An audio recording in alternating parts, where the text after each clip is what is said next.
Dan saat itu, beliau mengidap HIV/AIDS. Oke. Dan dari hasil bekerjanya itu, dia bisa mengirimkan uang ke kampung. Dari penjumpaan itu ibu saya tuh merasa kayak terganggu banget gitu ya, karena mengapa orang Indonesia, perempuan lagi, Mhm. harus melewati peristiwa kehidupan seperti ini hanya untuk mendukung keluarganya di kampung. Apapun, yang penting kamu punya keterampilan. Mhm. Sebagai perempuan tuh harus. Ya. Karena kita harus mandiri. Kalau misalnya ya suami dapat suami baik, alhamdulillah. Tapi kalau suaminya nggak baik, terus kita mau jadi apa? Tenang aja kalau perempuan itu tangannya 4, bukan tangannya 2. Jadi kita tuh mempunyai idola nih kalau di Ya. Martha Tilaar Group, yaitu Dewi Saraswati. Mhm. Ini dewi agama Hindu, Mhm. dewi ilmu pengetahuan.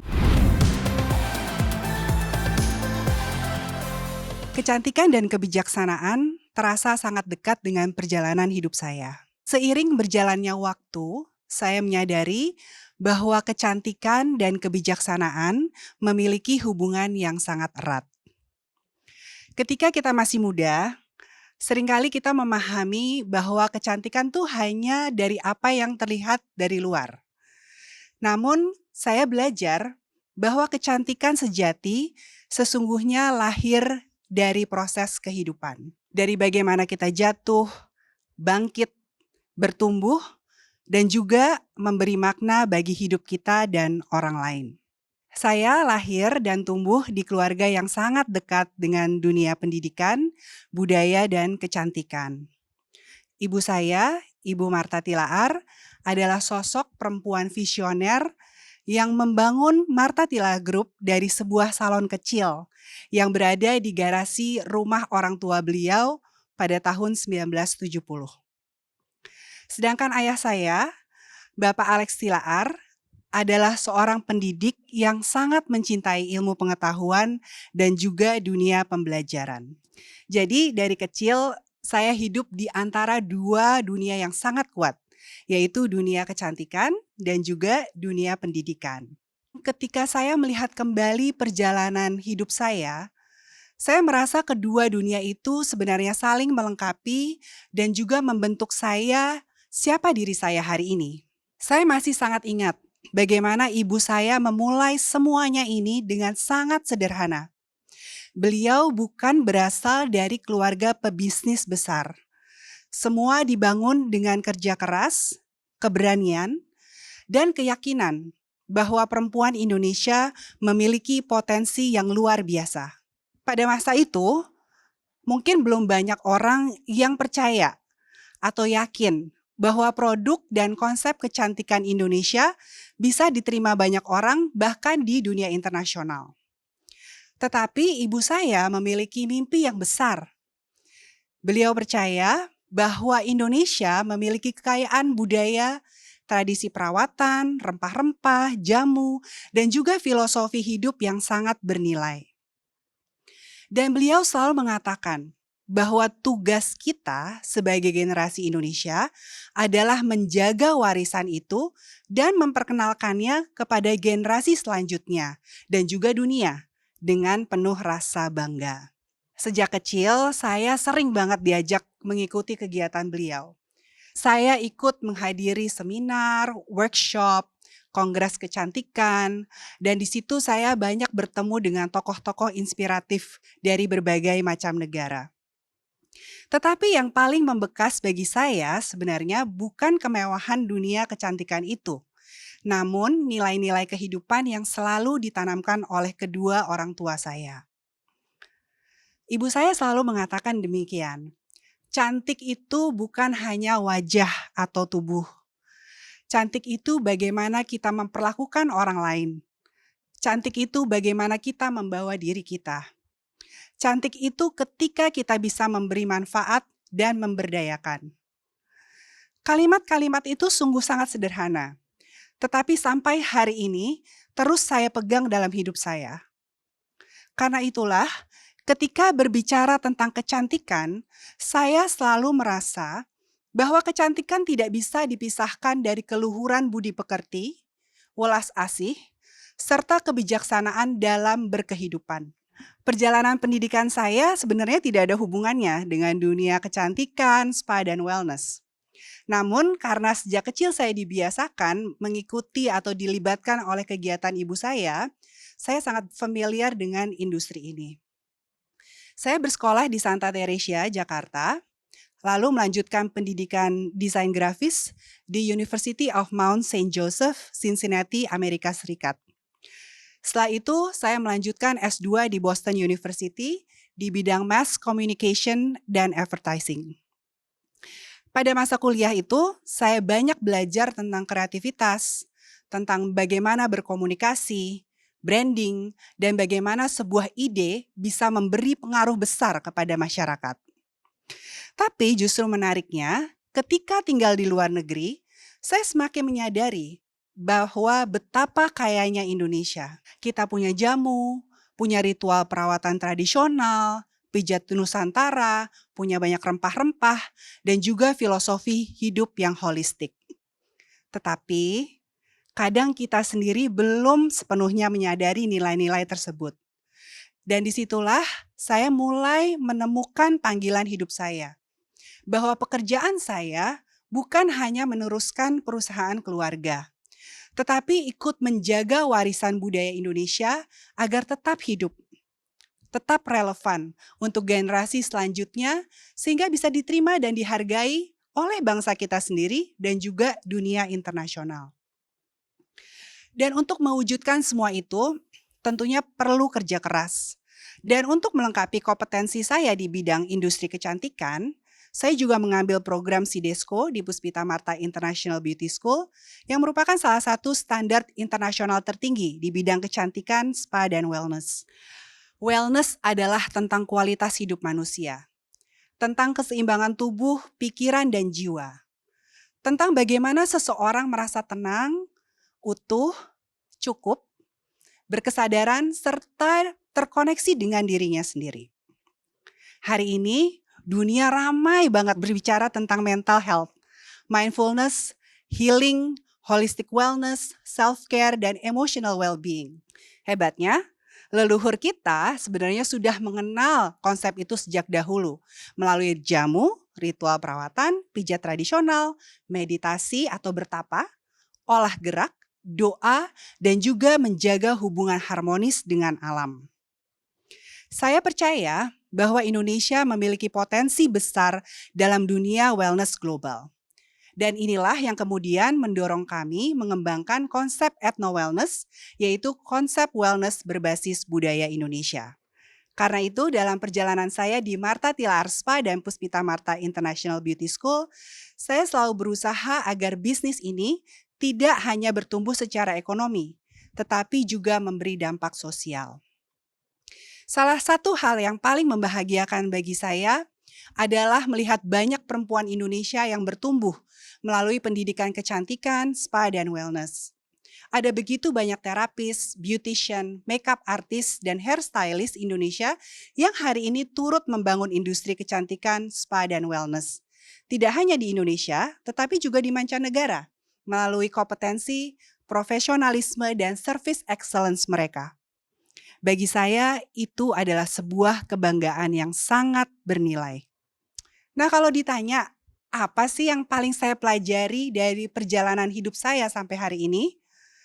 Jawabannya adalah tentang menjaga keseimbangan. Keseimbangan antara modernitas dan tradisi, antara ambisi dan empati, antara pekerjaan dan kehidupan pribadi, dan antara pencapaian dan makna hidup. Saya belajar bahwa hidup tidak selalu berjalan sempurna, tidak selalu sesuai dengan pesanan. Ada tantangan, kegagalan, masa-masa sulit. Tapi justru disitulah kita belajar menjadi lebih kuat dan lebih bijaksana.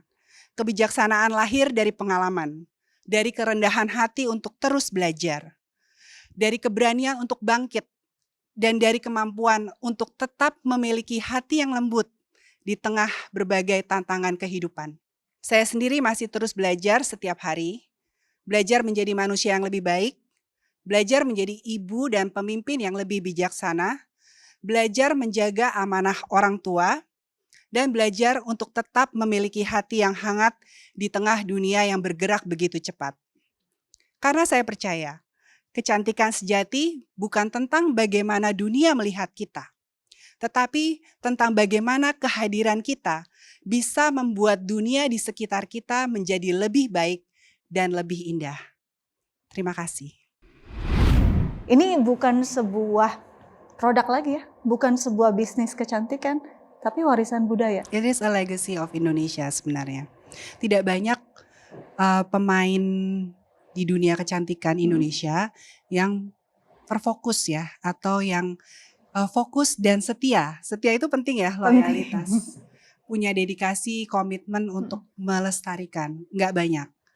Walaupun saat ini kita juga sangat bersyukur pertumbuhan produk-produk lokal kita tuh luar biasa, sangat dinamis, banyak banget produk lokal yang bagus-bagus ya. Jadi itu sangat menggembirakan kita gitu.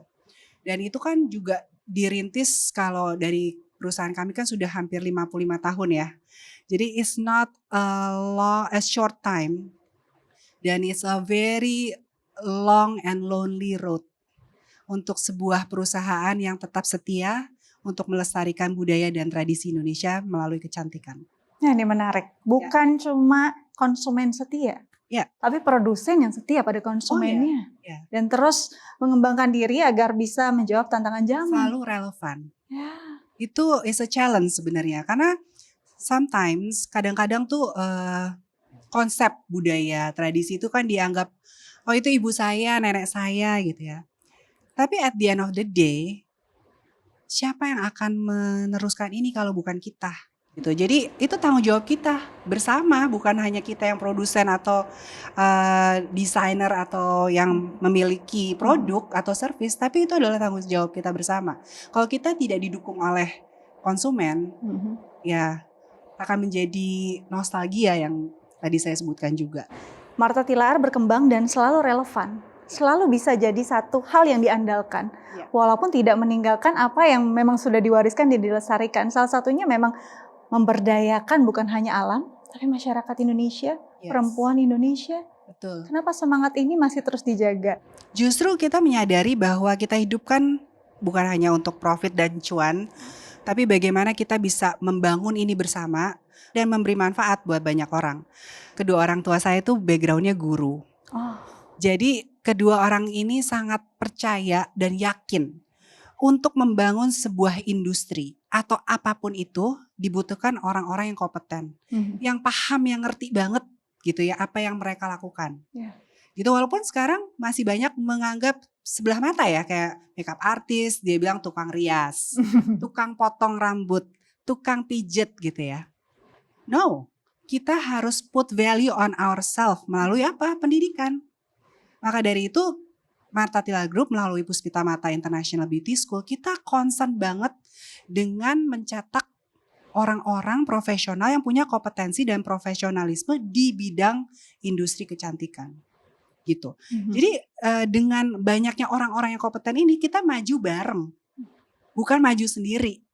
Kalau maju sendiri ya paling berapa langkah sih kita mampu. Tapi kalau kita maju bersama-sama, itu akan saling menginspirasi yang lain gitu, dan itu akan lebih langgeng dan berkelanjutan. Martha Tilaar Group tuh mungkin hanya dia orang dengar dengan kosmetiknya, tapi sebenarnya banyak banget hal-hal yang kita lakukan, seperti pemberdayaan perempuan. Itu kita lakukan di Martha Tilaar Spa, di mana kita merekrut perempuan-perempuan muda lulusan SMK, ideally adalah kecantikan, tapi nggak menutup bagi yang mau dan memang kepingin gitu menjadi spa terapis profesional. Ayo, kita punya yang namanya training center, itu free of charge.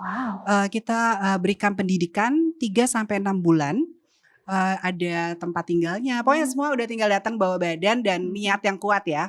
Terus kemudian kita latih, dan setelah lulus atau kita ada kelulusannya gitu, kita bilang kompeten, itu akan bekerja di cabang-cabang Martha Tilaar Spa di seluruh Indonesia dan mancanegara. Saat ini kita ada di Brunei dan di Sri Lanka. gitu. Nah itu sudah kita lakukan dari tahun 90-an. Jadi alumninya sekarang mungkin udah 6.000, 7.000 spa terapis. Jadi ibu saya waktu itu diundang ke KBRI Hong Kong untuk memberikan motivasi para pekerja migran Indonesia yang kebanyakan perempuan. Dan di situ ada perjumpaan yang sangat life changing moment. Pekerja migran, seorang ibu, dia bilang bahwa Ibu Marta, dia bilang, saya ini pengguna kosmetik ibu, sangat loyal, dia bilang gitu kan. Tetapi pada saat ibu saya bertemu dengan ibu ini, kondisi ibu ini tuh sudah kelihatan tua, terus keriput gitu ya. Jadi ibu saya berpikir, wah jangan-jangan dia mau komplain ya karena kosmetiknya nggak bekerja Nggak gitu bekerja kan. dengan baik. Iya gitu, karena kenapa jadi keriput gitu. Nah terus ternyata dia bercerita bahwa dia ini adalah sosok salah satu korban dari human trafficking. Di mana dijanjikan menjadi asisten rumah tangga tetapi akhirnya menjadi fungsi yang lain. Dan saat itu beliau mengidap HIV AIDS. Dan dari hasil bekerjanya itu dia bisa mengirimkan uang ke kampung. Dari penjumpaan itu ibu saya tuh merasa kayak terganggu banget gitu ya. Karena mengapa orang Indonesia, perempuan lagi, harus melewati peristiwa kehidupan seperti ini hanya untuk mendukung keluarganya di kampung. Apa nggak ada cara lain? Jadi dia melihat dari bisnis modelnya, salon dan spa-nya gitu waktu itu masih dikelola sendiri. Nah bagaimana caranya supaya ini lebih bisa expand, lebih luas sehingga lebih menyerap banyak pekerja. Maka dari itu kita membuka training center yang memang sifatnya beasiswa. Yang tujuannya untuk memberdayakan para perempuan-perempuan muda Indonesia ini supaya bisa meningkatkan kesejahteraan dirinya sendiri dan keluarganya tanpa harus melewati traumatic experience.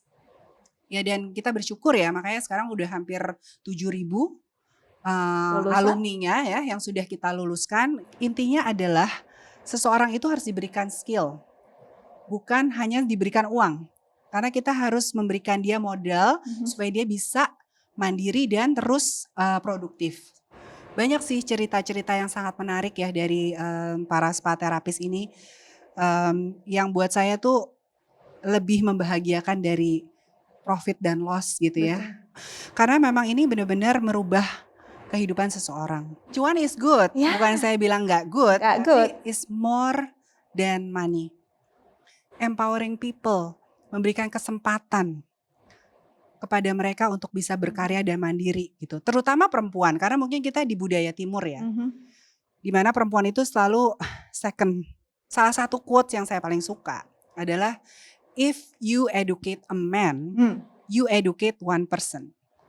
But if you educate a woman, you educate one generation.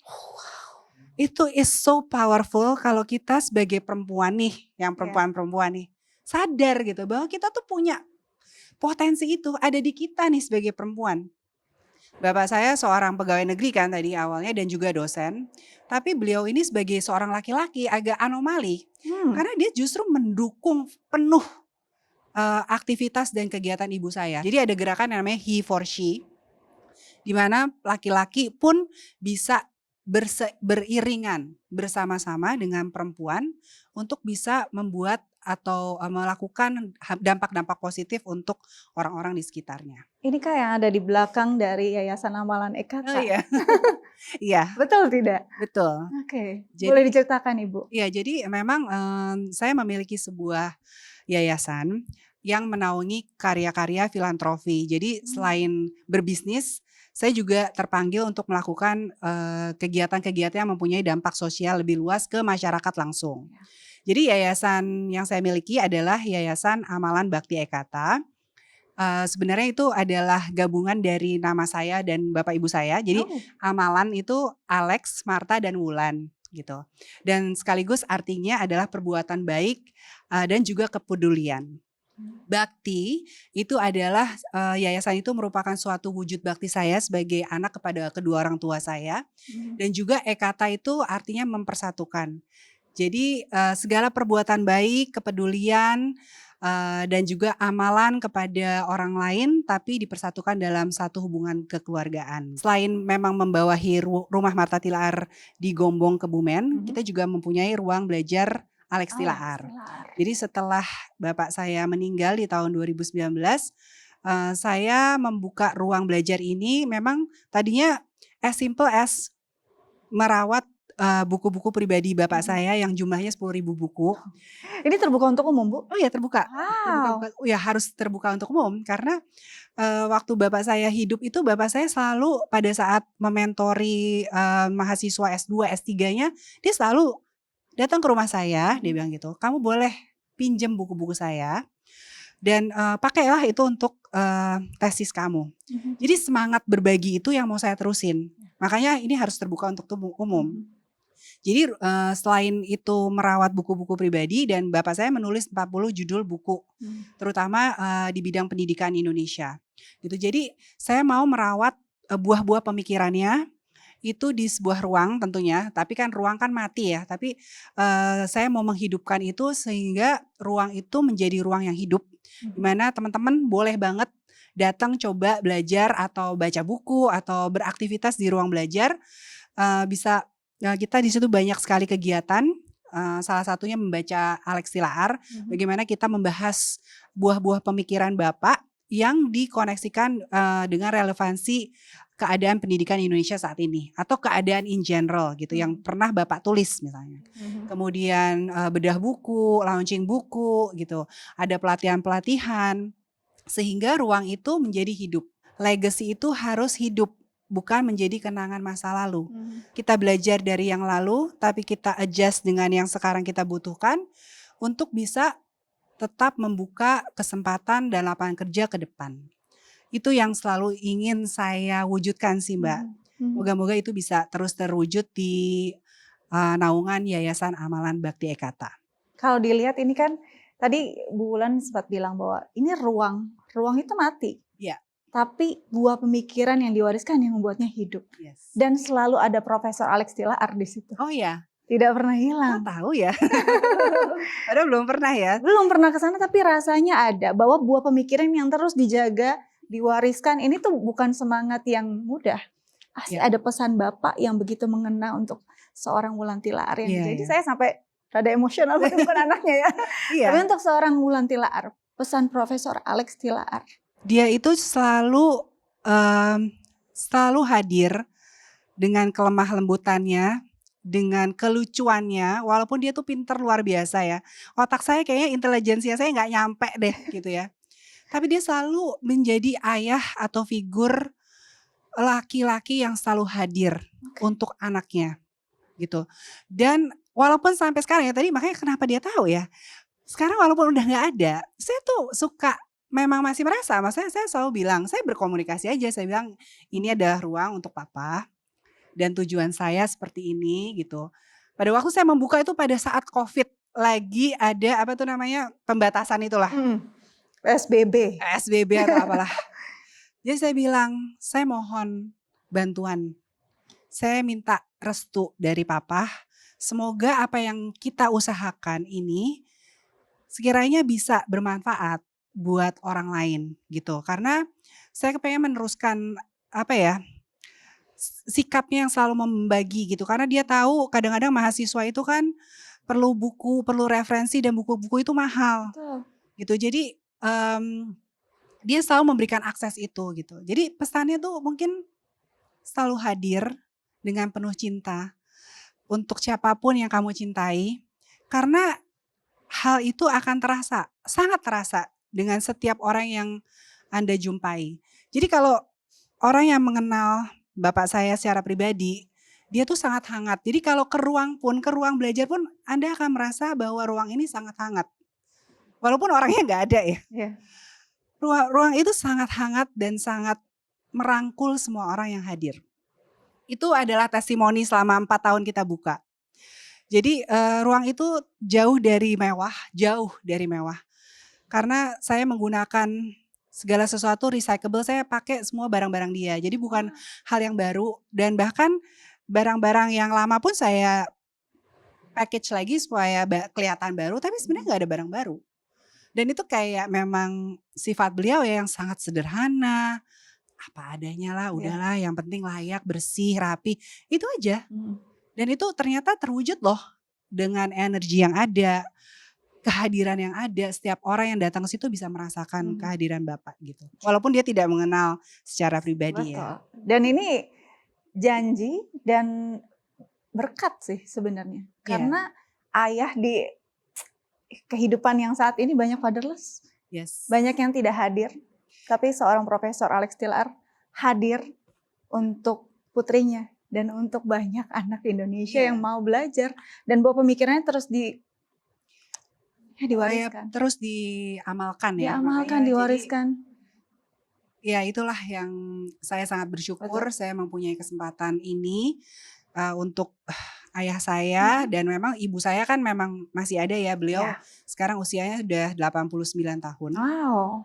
Jadi rumah Martha Tilar itu sebenarnya 106 tahun. Itu karena dari leluhur saya sejak jadi kami ini keluarga Cina peranakan Mhm. yang sudah bermukim udah 6 generasi ke atas. Jadi leluhur saya tuh dari Cina Selatan, dari Xiamen, dari desa Chinli. Saya Wow. udah sampai menyusuri gitu ya. Sudah ditelusuri Heeh, nih ya. udah ditelusuri, tapi belum sempat ke sana. Oke.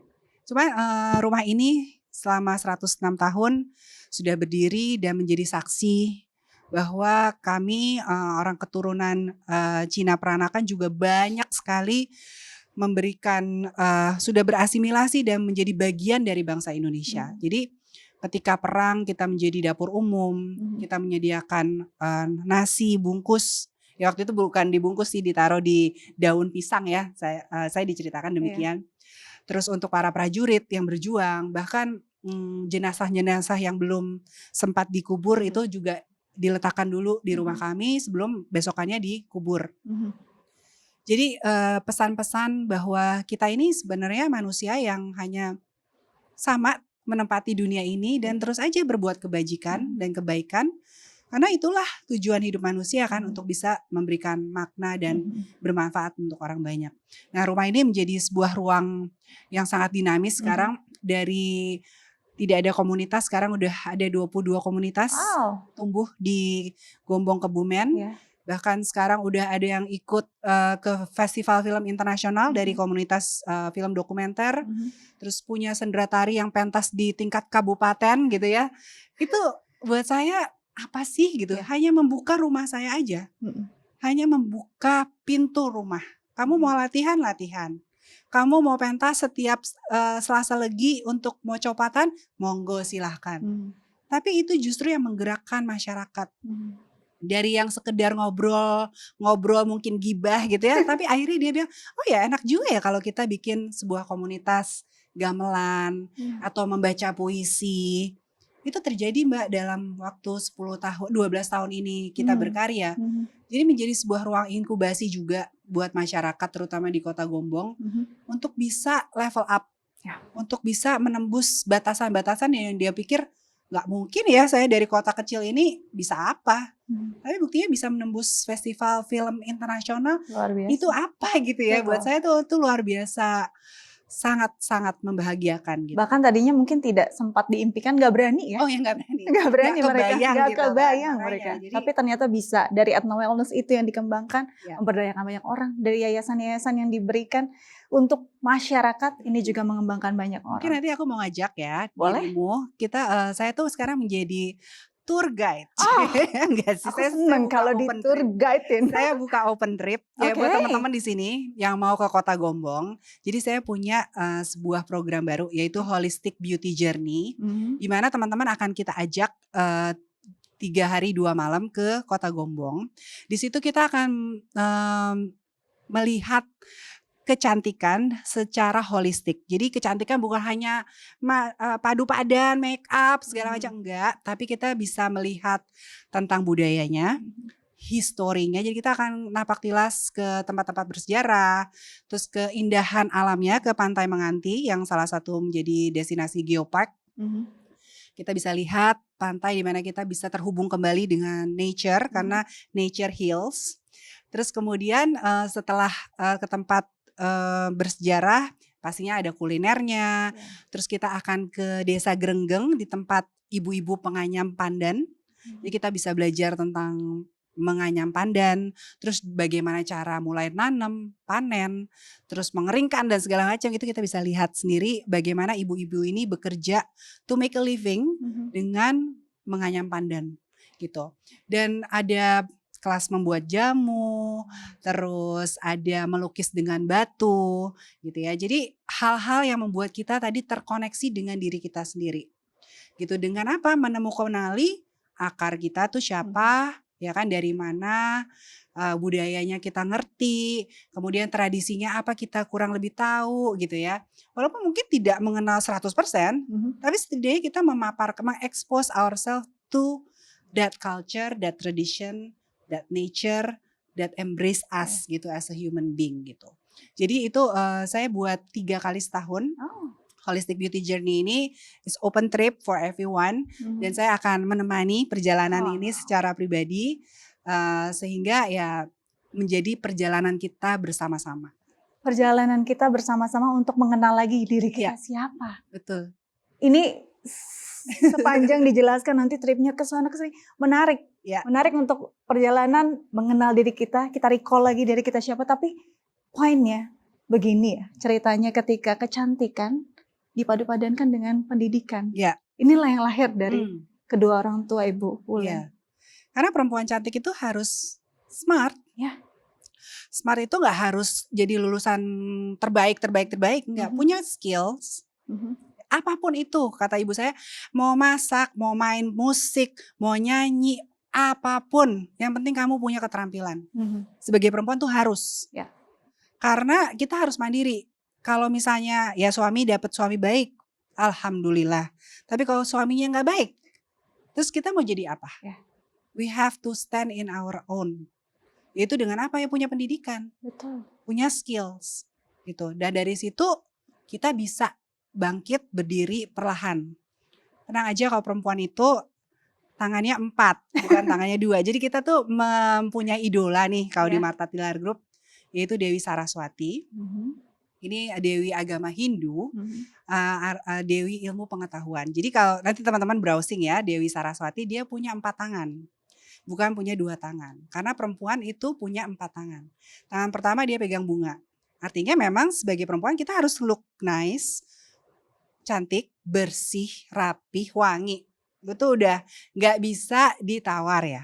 Jadi harus menjaga diri lah. Intinya kita harus menjaga diri sehat gitu. Itu bunga. Yang kedua dia memegang daun lontar. Daun lontar itu melambangkan ilmu pengetahuan. Kita harus punya kemampuan, punya pendidikan, keterampilan. Karena itulah modal kita untuk mandiri. Yang ketiga dia memegang sitar atau gitar ya, kecil gitu. Artinya sebagai perempuan tuh harus bisa berkomunikasi dengan baik. Karena kita akan menjadi pendidik anak kita, teman kita, keponakan kita harus berkomunikasi yang kondusif, maksudnya yang positif gitu, yang membangun, bukan hanya gosip atau menjelekan orang gitu ya. Dan yang keempat adalah memegang tasbih. Tasbih itu artinya adalah hubungan kita terhadap pencipta kita, apapun agamanya. Kita sebagai perempuan harus mempunyai iman yang kuat. Karena dengan iman yang kuat itu kita punya keyakinan bahwa kita mampu dan kita dimampukan oleh pencipta kita. Dan terakhir Dewi Saraswati itu berdiri di atas bunga teratai. Bunga teratai itu melambangkan bahwa dari kondisi apapun, mau kondisi dia bisa hidup di taman istana, kolam istana yang baik, atau di lumpur sekalipun dia bisa hidup tetap menampilkan kecantikan. Itu adalah struggle of life. Dia survive in any life condition. Jadi mau jelek ke, mau bagus ke, happy, sedih, perempuan itu mampu bertahan. Karena memang kita punya kemampuan itu. Yang seringkali kita melimit ourselves bahwa oh enggak, saya hanya perempuan. That's a big mistake. Yaitu tugasnya kita selama 55 tahun ini Mbak, tanpa henti, tanpa lelah. Walaupun perjalanan itu kadang up and down. Ya, dan sangat lonely. Pasti. Karena tidak banyak yang melihat ini sebagai suatu hal yang positif atau menguntungkan. Betul. Gitu. Dan kalau dilihat lagi filosofi ini yang ternyata membawa Martha Tilaar berjalan sejauh ini, Ya. bahkan membawa juga Ibu Wulan Tilaar mendapat berbagai penghargaan. Apa artinya untuk Anda? Kalau penghargaan itu mungkin kebutuhan manusia untuk pembuktian diri. Tapi it's not only there. Ada satu lagi Ya. quotes yang saya suka dari paman Uncle Ben-nya Spider-Man. Oke. With great powers comes great responsibilities. Semakin banyak kamu dapat penghargaan, semakin posisi kamu di atas, tanggung jawab kamu makin banyak. Jadi bukan kita harus merasa sombong, enggak, banyak yang lebih jago daripada kita. Betul. Tapi bagaimana kita punya tanggung jawab dan kita mewujudkan tanggung jawab kita itu adalah yang terberat dari semua penghargaan yang kita dapat. Gitu. Jadi kita harus makin memberdayakan orang. Betul. Supaya orang juga bantu kita untuk saling memberdayakan. Karena hanya satu Wulan atau satu Ibu Martha nggak akan cukup. Indonesia tuh adalah the fourth largest countries. Perlu banyak perempuan Perlu dengan banyak. empat tangannya itu ya. Yes. Gitu. Dan kalau dilihat lagi tadi Ibu Wulan sempat bilang bahwa bukan masalah tentang kesuksesan, bukan masalah penghargaan saja, tapi bangkit dari kegagalan, bangkit dari jatuh, dan itu bentuk dari tanggung jawab. Ya. Ini dilewati pastinya dalam 55 tahun banyak yang sudah dijalani. Salah satunya pasti saat COVID. Ya. Apa yang jadi poinnya? Wah, kalau COVID itu mungkin itu bagian saya ya. Kalau 55 tahun tuh bagian ibu saya tuh udah waktu krisis moneter lah segala macam. Tapi COVID itu untuk spa dan sekolah tuh sangat berat karena kita harus menutup. Kita kontak langsung, apalagi spa ya, kita kontak langsung dengan manusia. Dimana semua orang juga harus mem-PHK-kan. Banyak orang yang lost the job gitu. Tapi buat saya ada nggak sih cara lain untuk tidak melakukannya gitu kan? Terus kemudian finance saya bilang waktu itu, Bu, kalau kita seperti ini aja kita hanya bertahan 3 bulan. Habis itu selesai. Jadi dengan segala namanya the power of kepepet. Saya suka banget tuh. The power of kepepet. Ya, Powerful. Sesuatu tuh apa yang nggak mungkin jadi mungkin. Pasti. Jadi dengan adanya itu ya udah akhirnya kita pertama jualan produk kosmetik tentu saja. Tapi kan kosmetik kan nggak cepet habis ya, nggak setiap bulan harus ganti. Oke, akhirnya jualan hand sanitizer. Oke, udah jualan. Setelah itu habis lagi, maksudnya udah nggak bisa lagi, harus apa lagi nih gitu ya. Akhirnya kita menjual, nah ini is a blessing karena kita punya herbal drink untuk ketika tamu datang ke spa itu dikasih biasanya lemongrass dan setelah perawatan itu dikasih ginger drink. Dan kebetulan stok saya tuh lagi banyak banget gitu. Nah di mana sekarang COVID itu kan mengangkat banget empon-empon, herbal, jahe segala macam. Akhirnya kita berjualan lah si herbal drink itu melalui WA group dan semua customer kita hubungi gitu ya. Dan di situ memang semua orang bergerak, gak hanya terapis atau semua, saya pun juga menawarkan gitu. Di situ saya sangat belajar tentang benar-benar kerendahan hati ya. Maksudnya saya nggak pernah jualan begitu gitu, cuman at the moment of kepepet apapun asal halal saya lakukan gitu kan. Tapi ternyata orang juga nggak masalah kok, mereka juga malah, oh ya boleh saya coba gitu ya. Jadi dengan berjualan herbal drink itu kita bisa terus dapat pemasukan gitu. Jadi dan saya selalu sifatnya memang saya langsung berkomunikasi langsung dengan semua karyawan ya. Jadi bahwa ayo kita sama-sama gitu, kamu melakukan saya juga melakukan. Misalnya kamu harus WFH dan apa saya juga melakukan hal yang sama. Sehingga mereka juga merasa oh ibu juga sama kok sama saya gitu. Jadi bukan saya disuruh kerja, ibu tinggal di rumah santai-santai gitu nggak ngapa-ngapain. Kita sama-sama. Ya. Jadi empati dan kebersamaan, compassionate itu saling itu sangat penting pada saat-saat genting. Saat-saat hal-hal mustahil itu ada tapi kita harus melaluinya. Dan dengan cara-cara seperti itu akhirnya mulailah ada home care. Sehingga kita bisa lebih mempunyai pemasukan. Tapi ya pada saat itu kita memang tidak melakukan PHK dan kita mengerjakan apa aja yang bisa kita kerjakan asal itu halal. Sampai terapi saya juga akhirnya kerja di pabrik gitu. Yang tadinya mungkin ya harta yang paling berharga untuk seorang terapis adalah tangannya. Iya, Itu harus halus, nggak boleh kasar. setuju. Jadi kalau kita di facial atau di make up itu kapalan, itu tuh bisa no-no banget ya. Tapi saat itu mereka harus melakukan kerja yang kasar untuk tangannya. Sampai dia bilang, "Gimana ya Bu tangan saya?" gitu kan. "Gak apa-apa, nanti juga kita bisa manicure, pedicure gitu kan, bisa kita iniin lagi. Tapi saat ini ya memang harus kerja di pabrik, membantu untuk hand sanitizer, kita lakukan." Gitu. Jadi apapun.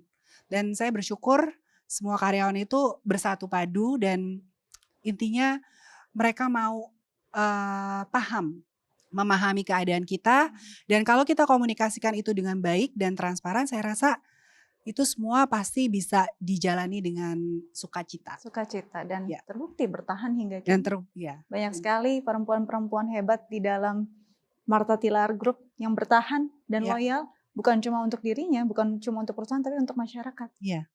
Kalau dibilang sekarang juga bukan masa yang tidak genting ya, Oh iya. masa yang sulit. Iya. Pasti banyak perempuan di sana yang melihat sosok Ibu Wulan Tilaar, privilege-nya tinggi. Iya. Tapi kan kita tidak pernah tahu apa yang dibawa di pundaknya. Mungkin kalau bisa memberi pesan pada perempuan yang mungkin sekarang sedang terpuruk karena keadaan, apa yang Ibu ingin sampaikan? Setiap orang kan punya beban masing-masing apapun itu. Mungkin kalau saya dianggap punya privilege, iya, saya harus akui saya punya privilege dengan nama besar. Tapi itu tidak menghentikan kalian yang tidak punya nama besar. Gitu. Jadi jangan pernah membatasi diri, don't ever limit yourself. Itu pertama. Yang kedua, kalau saya dibilang beban, saya beban banget. Justru dengan nama besar itu orang akan semua mata memandang gitu. Ini orang bisa apa? Gak gitu boleh kan. ada celah. Gak boleh ada celah, gak boleh netizen plus 62 tuh kan julita sekali ya. Yes. Jadi benar-benar kita tuh harus terlihat sempurna dan itu beban besar buat saya awal-awalnya. Tapi kalau saya pikir pada waktu itu ada satu orang teman saya bilang, kalau kamu memang melihat itu sebagai beban dan itu akan menjadi beban. Karena itu rasanya tuh ya kalau saya bisa visualkan tuh kayak batu gede gitu menimpa saya. Itu yang saya rasakan dulu ya waktu masih muda, waktu baru pertama-tama. Dan dia bilang gitu bahwa kalau kamu itu bilang beban ya beban, itu akan forever will be a beban, gitu, a burden for you. Tapi kalau kamu change your point of view menjadi sebuah opportunity, ya kayak tadi perempuan nggak bisa ngapa-ngapain, apa sih artinya gitu. Tapi once you realize peranan kamu apa, tanggung jawab kamu apa, privilege kamu apa, you change the point of view menjadi suatu opportunity, then it will become opportunity. Dan di situ saya memilih untuk menjadi opportunity dong, saya nggak mau jadi beban. Makanya dari salah satu hal yang saya lakukan adalah belajar tentang kecantikan. Makanya saya tadi ikut sekolah gitu ya, mengambil beauty terapi di Sidesco. Jadi memang program sertifikasi internasional. Buat apa sih? Supaya saya tahu kalau misalnya terapi saya itu seperti apa, kerjanya mereka seperti apa. Kalau saya seorang yang nggak paham, saya bilang saya nggak mau tahu, pokoknya saya mau profit sekian. Saya nggak peduli kamu mau capek, mau enggak, terserah. Padahal kalau kita menghandle satu orang klien gitu untuk massage atau apapun, itu tuh mengeluarkan energi yang sangat besar. Kita mau mengembangkan treatment atau menggunakan teknologi, saya nggak tahu kan mana teknologi yang pas untuk klien kita dan untuk koridor kita sebagai spa dan klinik kecantikan tuh berbeda. Karena kalau di klinik kecantikan memang by dokter dan supervisi dokter. Kalau kita kan bukan, kita bukan tenaga medis. Jadi kita harus tahu batasan-batasannya supaya tidak terjadi malpraktek. Nah di situ ternyata dengan kita mau belajar, kita jadi paham. Ketika kita paham, kita tidak hanya menghakimi, tapi kita bisa menilai dan kita bisa menentukan pilihan dengan lebih tepat dan lebih bijak. Ya udah, setelah itu berarti saya udah tahu kuncinya adalah belajar. Ya udah belajar aja terus. Setiap kali kita nggak tahu, ya kita belajar atau enggak kita tanya. Ketemulah dengan orang ya, karena dengan privilege tadi saya bisa nih misalnya, Mbak ayo dong ngajarin saya public speaking gitu. Itu karena privilege ya. Betul. Tapi kan sekarang banyak banget di YouTube atau di workshop or anything you can learn from anybody, anytime, everywhere. Jadi sekarang lebih gampang sih sebenarnya untuk investasi leher ke atas ya. Iya. Itu penting. Jadi investasi nggak hanya dalam bentuk barang, tapi harus leher ke atas tuh harus diinvest juga gitu. Mhm. Supaya apa? Kita lebih kompeten dan capable gitu. Jadi kalau dibilang privilege itu suatu hal yang dibawa dari lahir, Ya. suatu hal yang diwariskan, sekarang ternyata enggak ya untuk perempuan. Kita bisa pilih privilege kita sendiri. Bisa. Kita sendiri kok yang menentukan. Yaitu don't ever limit yourself. Setuju. Karena yang paling musuh terbesar adalah diri kita sendiri. Itu dia. Jadi Tapi senjata terbesar adalah diri kita sendiri. So everything is your point of view. Mau beban, apa opportunity. Mau musuh atau menjadi senjata paling ampuh. It's in your hands. It's not your parents, your teacher, your husband, your wife. No, it's you. Jadi kalau memang kita sekarang never too late. Saya belajar dari kesalahan saya terbesar di usia mungkin 6 tahun yang lalu. Oke. Jadi 43 tahun saya melakukan the same mistake again and again and again sampai 43 tahun. Baru suatu hari akhirnya saya sadar bahwa menjadi orang baik itu baik. Ya. Tapi kita juga harus baik pada diri kita sendiri. Yaitu dengan set up your boundaries. Ya. Harus tarik garis merah. Dimana kalau orang sudah mulai ke area kita, itu udah gak bisa. Silahkan keluar. Dan itu saya baru belajar 6 tahun yang lalu. Karena saya ini memang anak yang sangat penurut. Orang bilang saya tuh anak baik, penurut, gak ngerepotin. Tapi ternyata itu sangat melelahkan. Gitu. Dan kita kan biasa ya udahlah ngalah, people pleaser, menyenangkan orang lain. Gitu terus aja ngasih ke orang. Tapi kita lupa ngisi gelas kita sendiri. Sehingga ya kita akhirnya menderita sendiri. Betul. We never can pour from an empty cup. Kalau kita terus menuang dari gelas kita habis dan kita nggak pernah isi balik, and then gimana? Ya, kita bisa berbuat baik dengan tangan kita apapun, tapi jangan pernah kasih tangannya ya Bu. Ya, benar. Ibu Wulan, terima kasih banyak, luar biasa. Ini pasti jadi pelajaran berharga untuk saya sebagai perempuan juga. Ya. Pastinya dulu mungkin kalau di mata Tilar mengidolakan Dewi Saraswati, saya mengidolakan Ibu sekarang. Terima kasih. Kita beri tepuk tangan untuk Ibu Wulan Tilar. Terima kasih banyak. Ya. Semoga ini jadi inspirasi untuk banyak orang, terutama perempuan Amin. Indonesia.